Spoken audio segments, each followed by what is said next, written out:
Kisah Nabi Nuh kesabaran yang mengubah sejarah. Bayangkan, selama ratusan tahun seseorang terus mengajak manusia kepada kebaikan. Tetapi hanya sedikit yang mau mendengarkan. Itulah kisah luar biasa Nabi Nuh. Seorang nabi yang diutus Allah kepada kaumnya yang telah jauh dari jalan kebenaran. Pada masa itu, manusia lebih memilih menyembah berhala daripada menyembah Allah. Kemaksiatan semakin merajalela. Sementara nasihat dianggap sebagai ejekan. Di tengah keadaan seperti itu, Allah mengutus Nabi Nuh untuk mengajak mereka kembali kepada tauhid. Siang dan malam sekara tarang maupun diam-diam. Nabi Nuh tidak pernah lelah berdakwah. Beliau mengingatkan bahwa hanya Allah yang layak disembah dan mengajak kaumnya meninggalkan kesyirikan. Namun, kebanyakan dari mereka justru menolak. Mereka mengejek, menghina, bahkan menganggap Nabi Nuh sebagai orang yang sesat. Meski menghadapi penolakan selama bertahun-tahun, Nabi Nuh tidak menyerah.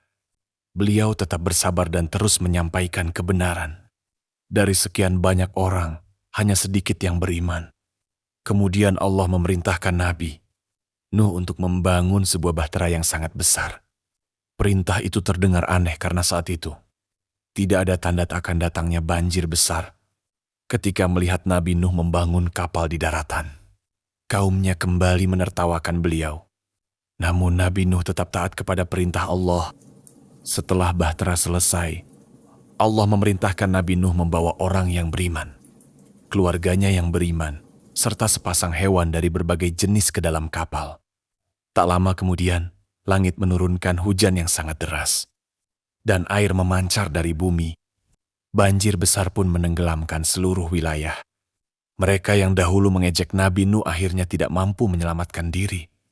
Sementara itu, bahtera yang membawa orang-orang beriman berlayar dengan izin Allah hingga akhirnya banjir surut dan kapal itu berlabuh di tempat yang telah ditentukan oleh Allah. Kisah Nabi Nuh mengajarkan bahwa kebenaran tidak selalu diikuti oleh banyak orang. Terkadang, orang yang mempertahankan kebenaran harus menghadapi cemoohan dan penolakan. Namun kesabaran, keikhlasan, dan ketaatan kepada Allah tidak akan pernah sia-sia. Semoga kisah ini mengingatkan kita untuk tetap istiqomah dalam kebaikan. Meskipun jalan itu terasa berat, karena pada akhirnya, pertolongan Allah akan datang kepada hamba-hambanya yang beriman dan bersabar. Terima kasih sudah menonton. Jika kisah ini bermanfaat, jangan lupa tekan tombol suka. Bagikan kepada keluarga dan sahabat, serta subscribe agar tidak ketinggalan kisah inspiratif para nabi lainnya.